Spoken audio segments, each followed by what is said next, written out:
నమస్తే welcome to JK TV నేను Sridevi super star Krishna నటించిన చివరి చిత్రం ప్రేమ చరిత్ర కృష్ణ విజయం ఈ నెల 3వ తేదీన ప్రేక్షకుల ముందుకు రానుంది.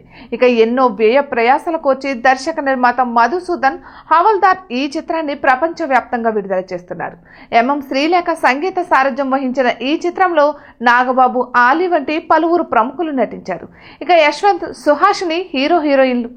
ఇక సూపర్ స్టార్ కృష్ణ గారిని ఈ చిత్రం కోసం డైరెక్ట్ చేయడం దర్శకుడిగా నా జీవితం ఒక సువర్ణాధ్యాయం.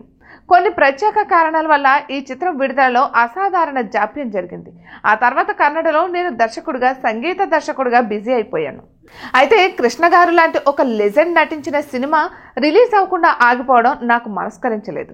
అందుకే ఈ చిత్రానికి ఇప్పుడు అందుబాటులో ఉన్న టెక్నాలజీని అద్ది ఫస్ట్ కాపీ సిద్ధం చేశాం.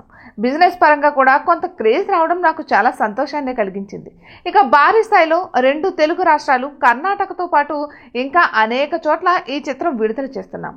ఇక కృష్ణ గారి అభిమానులంతా ఖచ్చితంగా చూస్తారని నా నమ్మకం. ఇక ప్రస్తుతం ఓ 5 సినిమాలు వివిధ దశల్లో ఉన్నాయి. నేను స్వతహాగా సంగీత దర్శకుడిని కూడా. నా సినిమాలకు మాత్రమే కాకుండా వేరే సినిమాలకు కూడా మ్యూజిక్ డైరెక్షన్ చేస్తుంటాను. ఇక తెలుగు, కన్నడ భాషల్లో నా కూతురు లవ్ స్టోరీ పేరుతో ఒక భావోద్వేగభరిత ఇంటెన్స్ లవ్ స్టోరీ తీసేందుకు సన్నాహాలు చేసుకుంటున్నారు అంటూ చెప్పుకొచ్చారు. Hi guys, subscribe to JK TV. Subscribe to JKTV. Please subscribe to JKTV. Subscribe to JKTV. Hi, Andarki Namaskaram. Please subscribe JKTV. Andarki Namaskaram. Please like, share and subscribe JKTV.